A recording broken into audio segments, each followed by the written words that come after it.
Well, that's just what the doctor ordered, isn't it? Liverpool winning 3-1 in Milan in their first Champions League game of the new season. I think a few doubts had rightly begun to creep in after that defeat to Forest at the weekend. Obviously, it was such a disappointing performance and a really, really disappointing result for a team that wants to be in title contention this season. So, really, really important that Liverpool went to Milan and played well and got the right result. I mean, you've seen in recent years that although AC Milan, a European giant, it's an attractive game to be going away to the San Siro, they really aren't the team that they used to be, and that's particularly true this season. I mean, they'd won 1 out of 4 coming into this. It's now 1 in 5 after a defeat to Liverpool, and the gap between these two teams has been underlined repeatedly, really, in recent seasons. Whenever they've faced each other, Liverpool have been running out pretty comfortable victors. So I think coming into this one, you wanted to see a better performance, and there was a little bit of an expectation that Liverpool would win. So the fact they delivered on that feels really, really significant.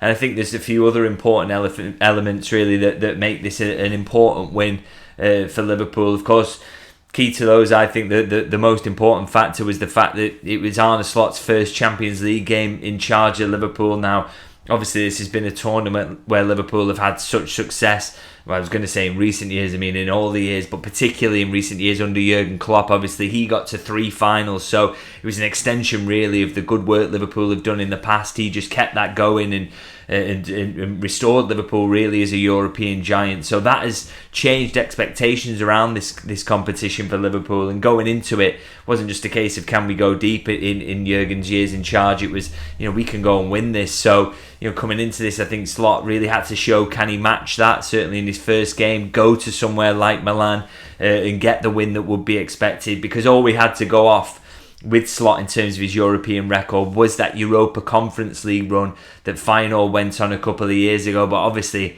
this is a massive step up. You're going to bigger stadiums with bigger atmospheres, facing bigger clubs, and obviously the quality level is a massive step up. So it was a big test for Slot today, I think, in terms of how he stepped up to the Champions League. And as I say, very convincing in doing that. And also, you have to say, with Liverpool falling behind early in this game, obviously it's a bit of a shaky first 10 minutes, wasn't it?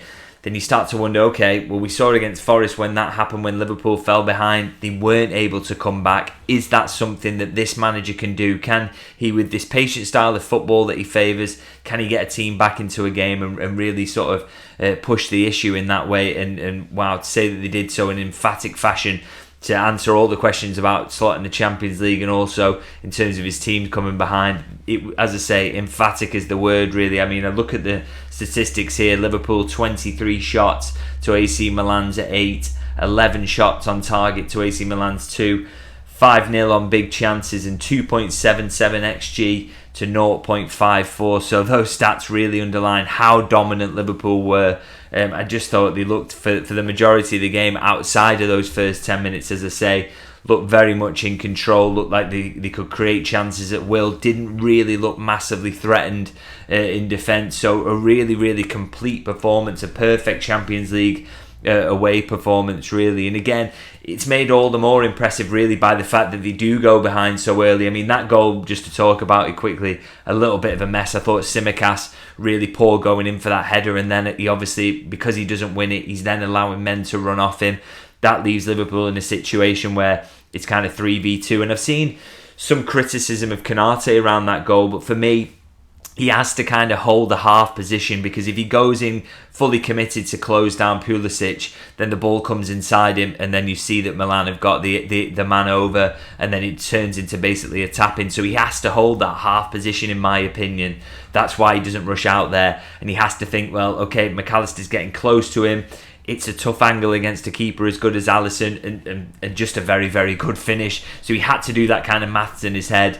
And basically Pulisic has scored from a very low XG chance there. So for me, Konate probably escapes a little bit of criticism around that. I'd say more Tsimikas really to blame for that goal, and it was a really sloppy one. But as I say, from that point on, it was all about the response, and Liverpool absolutely showed that. As I say, the statistics bear that out. That it was a really, really dominant performance, and I think it'll make everyone feel a lot better about things. Obviously, it's the confidence boost you get coming away from that Forest result and getting over that immediately with an important win, but also builds faith in the manager, as I say. Has shown that he can win in a different way than he has done so far in his Liverpool career, and shows that he could be successful in the Champions League, or certainly on this evidence that we've seen so far. And so the perfect birthday present for him, and I suppose that affection between him and the supporters, we're already seeing signs that that's growing. I think the Liverpool supporters serenading him with happy birthday today. So really, really nice to see that. And I think, they'll be singing a lot more nice things about him if he keeps getting results and performances like this. So a couple of other aspects I really want to talk about really is the hand that the defenders had in winning this game today, actually. I think when you come out of a stodgy attacking performance like we saw Liverpool put in against Nottingham Forest, sometimes the attackers, if they're a little bit low on confidence and things aren't working, you need a little bit of help from elsewhere. And I thought so it's really important in this game, and particularly after you fall behind as well, that the defenders chipped in. You get Kostas Tsimikas getting an assist, Trent Alexander-Arnold getting an assist, and of course Van Dijk and Konate getting the goals. And that, when you get that confidence boost of them doing that, it helps your attackers then, okay, we're 2-1 up now, we can start to play, we can play ourselves back into confidence. And I thought you really saw that as the game went on. But obviously, if you don't give yourself that platform and the defenders don't pop up with those crucial contributions as they did, that doesn't happen. So that's always really, really handy when that sort of thing happens. And, huge credit to the defenders from contributing at the other end of the pitch. And I think with Konate, with him scoring a goal, by the way, I want to mention that because he's actually not really scored as many goals as he should have, or definitely not scored as many goals as he should have in a Liverpool shirt. I mean, he's got 3 goals for Liverpool, and they all came in April 2022. He scored twice against Benfica in back-to-back Champions League games, and then once against Manchester City in the FA Cup semi-final, which a great day for Liverpool at Wembley. But apart from that cluster of goals, this is the first goal he's had in, I think, 2.5 years now. For a player of his stature and quality, he has to score more frequently. So hopefully this is kind of the start of that. And hopefully the start of Liverpool scoring more frequently from set pieces. Because again, we get another reminder at the weekend from Arsenal when they win that game at Tottenham on the basis of a set piece. They're so important. They do give you a platform to win games, even if your attacking performance doesn't deserve it. If you can nick one and you see a game out in a difficult circumstances, then that is always a huge boost, and it's just another way of winning football matches. So great to see that today. And also, can we see a little bit more from Konate in those situations, because we know Van Dijk's fairly prolific from corners. Now, just before I leave it, just a few more individual performances I want to go into. One of those is Trent Alexander-Arnold. Obviously, I mentioned the assist he gets, a lovely delivery into the box for that goal from a free kick. But I thought the defensive aspects of his game, the aspects that were always regularly criticised, I thought he was very, very good in that today, his defending. I think, it would always get highlighted if a winger has a good game up against him, even though defending is really a collective effort, and you've got to all work together to do that. So I thought I'd highlight the fact that nothing really came down his side, and yes, it is a collective effort, but he was a big part of that. I thought Rafael Leao, coming into this game, you think he is probably Milan's biggest threat. We didn't really see him in the game. I think he takes one shot, and that is already when Trent Alexander-Arnold has been subbed off and Joe Gomez is there. And I just thought Trent, in so many situations, he did well to either stop the dribble or win the ball. There was a couple of moments he pokes it out and kills an attack.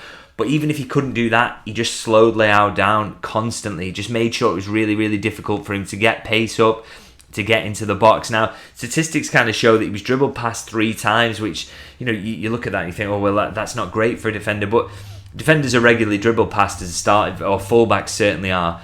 But it never felt like, even if he did get past, he always got back in, as I say, to make it difficult. And I just thought it was a really, really good defensive performance from him, that I really think you should mention this when it happens, because there'll be no talk really about Trent's defensive performance, because it wasn't a game where, he maybe got dribbled past a couple of times. It was really obvious. But I think, he is a better defender, in my opinion, than he gets credit for. And you see it in games like today. It just doesn't get highlighted. So really, really good performance from him on both sides of the ball, actually. Really looked back to his best. So it really is worth highlighting that, I think. And another one I want to highlight is Dominik Szoboszlai. Obviously, I thought he was really, really poor against Forest. Continually gave the ball away. I mean, his work rate was definitely still there.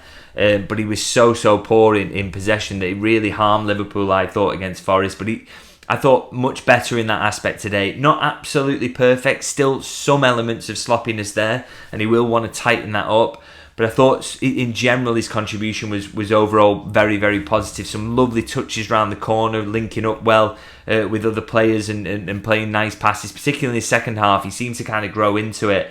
That work rate was still there, so he was always plugging gaps in midfield and making sure he got back. He was always helping Trent Alexander-Arnold out down that side as well. That was a big contribution in terms of keeping Leao quiet, so credit for that. And a great finish as well for the goal that kind of seals the game. It's a tough one firing in at him kind of high up, and he has to jump up to meet it, but he takes the goal really, really well. So I thought it was a really good finish, and you hope that will give him a little bit of confidence, because I think after that Forest game could have easily been knocked really by that, because he was poor in that game, but decent in long spells of this game today, and a really, really good finish. So you hope that'll do him a lot of good. Now, a couple of other individual performances just quickly. I thought Gakpo really, really good today. Comes in and I thought did really well. He was so tidy with the ball, but also the assist is brilliant. The way he slows down his marker and then goes past him and then clips in a really good ball that can be finished off by Szoboszlai. And I thought just his general all-round play, gets a few shots away. He just looked really, really tidy and really, really threatening. Such a good option to have, isn't he, when you've already got Luis Diaz, who's been playing well this season. So you got really two great options down that left-hand side, and Gakpo showed it. Want to mention Salah as well, hitting the post twice. Very unlucky not to get a goal today. A much better general performance than against Forest. And also, I always mention him, but I want to mention Ryan Gravenberch. I thought he was sensational again today.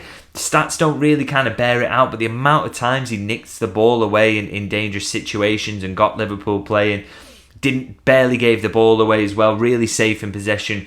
Really, really good with that. So the way he's adapted to that number 6 role is just fantastic. And I do feel like I mention him after every video, but he just continues to surprise me with how good he is. What a footballer Liverpool have got on their hands there, and a real natural number 6 by the looks of things as well. He certainly doesn't look out of place in that position as far as I'm concerned. So going to leave it there with my assessment of the game. As ever, do let me know what you thought. Do you disagree with any of the points I made there, or how do you feel about the performance? Are you feeling a lot better about Liverpool now they've won this game after the debacle really against Forest? And how do you think they can go forward after this one? Is there anything we learned from this one? Or let me know in the comments. Always interested to read those, and I do always try and reply to as many as I can, because I like talking to you guys and like showing thanking you for showing your support as well by watching all the videos. So as I say, I'm going to leave it there. If you can like and subscribe as ever, always a huge help in terms of spreading the videos and getting word out there. And if you're new to the channel, obviously more to come in terms of match analysis and all the games that are coming up. So hopefully guys, I'll see you very soon.